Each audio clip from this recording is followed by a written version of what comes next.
Assalamualaikum dan selamat sejahtera. Pembelajaran hari ini ialah matematik tingkatan 4, bab 8, sukatan serakan data tak terkumpul, bahagian 2 bab 8 untuk 8.2D.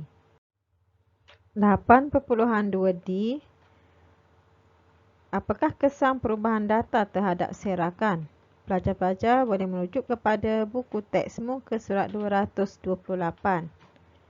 Di sini kita akan mempelajari perubahan data merangkumi kes-kes di bawah, iaitu kes A, setiap data ditambah atau ditolak dengan suatu pemalar secara seragam. B, setiap data didarab atau dibahagi dengan suatu pemalar secara seragam. C, kewujudan nilai pencilan dalam set data ataupun nilai-nilai ekstrim. D, suatu nilai dikeluarkan atau dimasukkan dalam set data. Apakah kesan perubahan sukatan serakan apabila setiap data ditukar dengan menambah atau menolak suatu pemalar? Okay, kita lihat kepada kes ini. Pada mulanya, saya mempunyai set data 58341. Jika setiap cerapan dalam data ini ditambah dengan 5, maka di atas akan menjadi 10, 13, 8, 9 dan juga 6. Apakah yang berlaku kepada nilai serakan seperti julat? Julat antara kuartil, varian sisihan piawai bagi setiap data baru. Okay, kita lihat kepada pengiraan julat. Untuk data yang pertama, kita lihat di sini. Nilai tertinggi adalah 8, nilai terendah adalah 1. Jadi julat akan nilai tertinggi tolak dengan nilai yang terendah. Jadi kita akan dapat 7. Untuk data yang kedua, nilai tertinggi kita adalah 13. Dan nilai yang terendah adalah 6. Jadi 13 tolak 6 dapat 7. Maka kita lihat di sini data yang sebelum dan ditambah julatnya adalah sama. Jadi di sini kita akan mengatakan bahawa tidak ada perubahan nilai sukatan serakan apabila setiap cerapan dalam suatu set data ditambah atau ditolak dengan suatu pemalar. Apakah kesan perubahan sukatan serakan apabila setiap nilai dalam suatu set data didarab atau dibahagikan dengan suatu pemalar? Okay, pertimbangkan kes ini.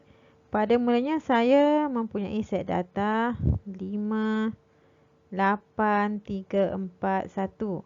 Jika setiap cerapan data didarab dengan 2, maka data di atas menjadi 10, 16, 6, 8, 2. Apakah yang akan berlaku pada nilai serakan seperti julat, julat antara kuartil, varian dan juga sisihan piawai bagi set data baru? Okey, di sini kita lihat kepada julat. Untuk set data asal, nilai tertinggi adalah 8, nilai terendah adalah 1. Jadi 8 tolak 1, julat kita akan dapat 7. Untuk data yang didarab dengan 2, maka nilai yang tertinggi adalah 16, nilai terendah adalah 2. 16 tolak 2 dapat 14. Di sini kita lihat julat adalah berbeza. Okey, maka apabila setiap cerapan dalam suatu set data didarab dengan suatu pemalar K, maka untuk julat baru, K pemalar darab dengan julat asal. Untuk julat antara kuartil baru, K itu pemalar darab dengan julat antara kuartil asal. Untuk sisihan piawai baru, pemalar darab dengan sisihan piawai asal. Untuk varian baru, pemalar kuasa 2 darab dengan varian asal. Apabila setiap cerapan dalam suatu set data dibahagi dengan pemalar, maka julat baru, julat asal bahagikan dengan pemalar K, dan julat antara kuartil, julat asal antara kuartil akan dibahagikan dengan K pemalar.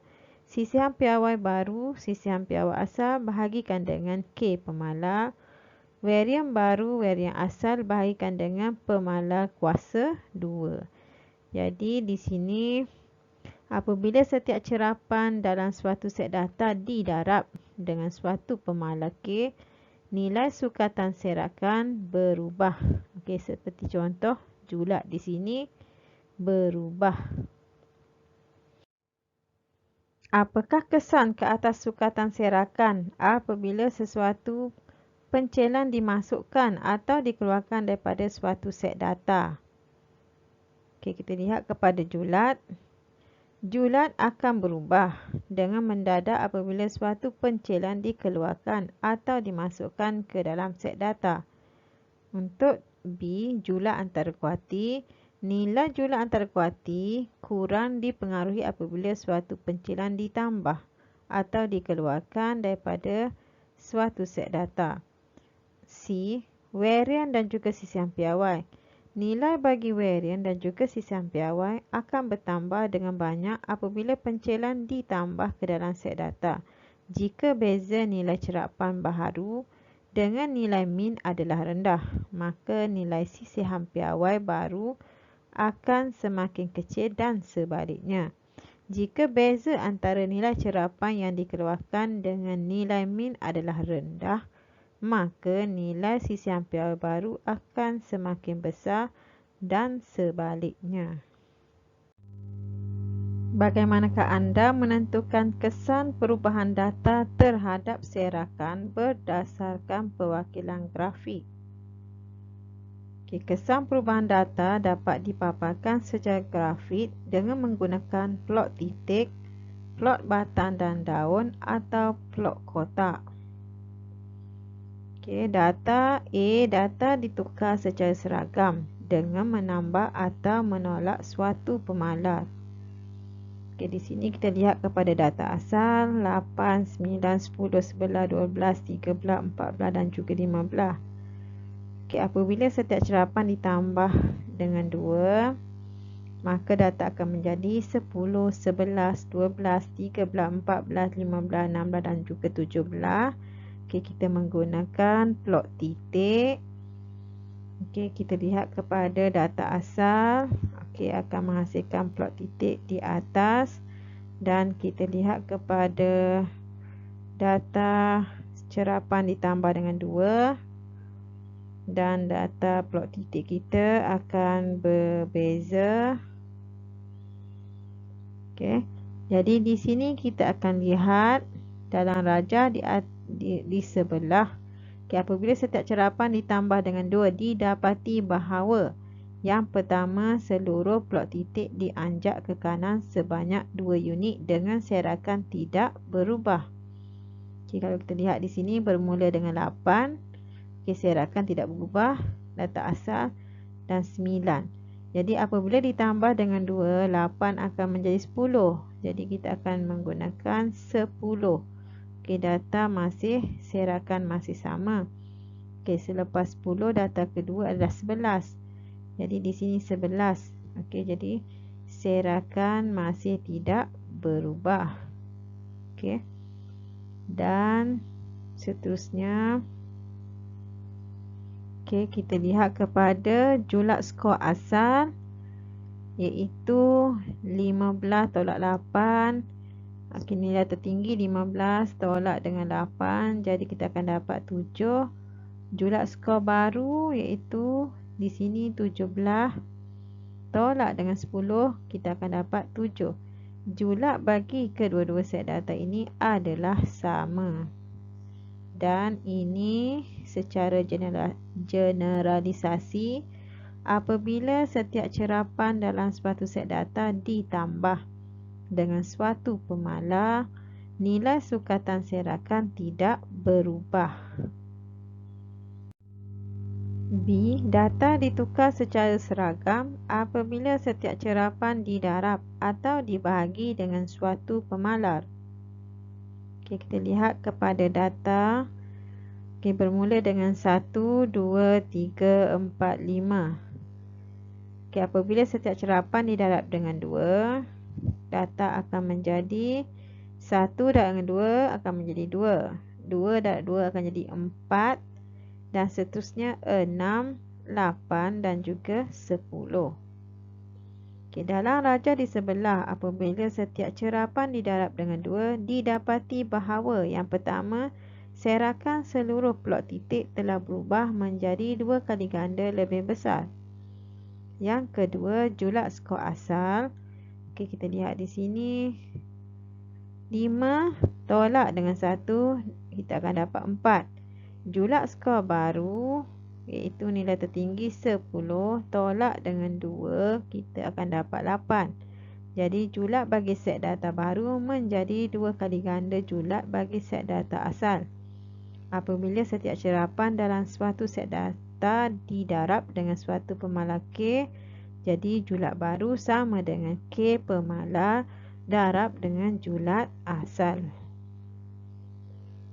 Okay, secara generalisasi, apabila setiap cerapan dalam suatu set data didarab dengan suatu pemalar K, nilai sukatan serakan akan berubah. C. Suatu nilai yang dimasukkan atau dikeluarkan merupakan pencilan. Okay, kita lihat kepada data asal 1, 2, 3, 4 dan juga 5. Okey, pencilan 9 dimasukkan. Okey, kita akan melihat perubahan data.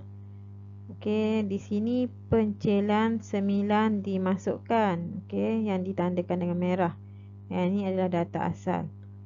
Okey, jadi di sini dalam raja di sebelah, apabila pencilan dimasukkan dalam set data, didapati bahawa yang pertama, serakan seluruh plot titik telah menjadi lebih besar. Okey, jadi julak skor asal. Okey, nilai terbesar 5 tolak dengan 1, kita akan dapat 4. Julak skor baru, jadi kita lihat di sini nilai terbesar adalah 9 tolak dengan 1, maka kita akan dapat 8. Julak bagi set data baru menjadi lebih besar dibandingkan dengan julak bagi set data asal apabila suatu pencilan dimasukkan. Secara generalisasi, nilai sukatan serakan bagi set data baharu akan menjadi lebih besar dibandingkan dengan nilai sukatan serakan bagi set data asal apabila suatu pencilan dimasukkan. Lihat kepada contoh, pelajar-pelajar boleh merujuk kepada buku teks muka surat 233. Diberi set data iaitu bernilai 4, 6, 7, 7, 9, 11, 12 dan juga 12. Hitungkan sisi ampere awal bagi set data ini. Seterusnya, hitung sisi ampere awal baru apabila A 4 dikeluarkan, B 7 ditambah dan juga C 18 ditambah. Kita lihat kepada penyelesaian. Untuk data asal, kita akan cari min. Kita akan hitungkan min iaitu 4 tambah 6 sehinggalah nilai 12. Bahagikan dengan jumlah bilangan data iaitu data di sini adalah 8 dan min kita akan dapat 8.5. Sisi ampere awal kita guna rumus yang telah kita pelajari. Okey, kita akan dapat di sini bernilai 2.784. Okey, kita menjawab soalan A iaitu 4 dikeluarkan. Jadi kita lihat kepada penyelesaian. Okey, kita akan dapat min baru bermaksud nilai 4 dikeluarkan dan kita bermula dengan nilai 6 sehinggalah 12 dan data kita berkurangan menjadi 7, maka kita akan dapat min baru 9.143 dan kita mencari sisi ampere awal menggunakan rumus yang telah kita pelajari iaitu kita akan dapat 2.356. Di sini kita akan apabila nilai yang jauh daripada min dikeluarkan iaitu nilai 4 adalah nilai yang jauh daripada min dikeluarkan, sisi ampere awal baru menjadi semakin kecil daripada sisi ampere awal asal. Okey, kita lihat kepada B 7 ditambah. Okey. Jadi data kita akan bertambah, iaitu nilai 7. Okey, dan kita akan dapat min baru dengan menambah data yang baru itu 7. Kita bahagikan dengan jumlah data bertambah sebanyak 1 itu 7, jadi 9. Kita akan dapat min kita 8.33. Seterusnya kita mencari sisihan piawai menggunakan rumus yang telah kita pelajari. Kita akan dapat 2.668. Di sini apabila nilai yang dekat dengan min ditambah, iaitu nilai 7 hampir dengan nilai min, maka sisihan piawai baru menjadi semakin kecil. Dan kita lihat kepada C, iaitu 18 ditambah. Okey, jadi min, okey, kita tambah dengan nombor 18 dan data kita menjadi bertambah 91, itu 9. Kita akan dapat min 9.556. Sisihan piawai baru kita menggunakan rumus yang kita pelajari dan kita akan kira, kita akan dapat 3.974. Maka di sini kita akan, apabila nilai yang jauh daripada min ditambah, 18 bermaksud nilai yang jauh daripada min. Jadi sisihan piawai baru menjadi semakin besar. Cikgu harap pelajar-pelajar dapat memahami tajuk ini.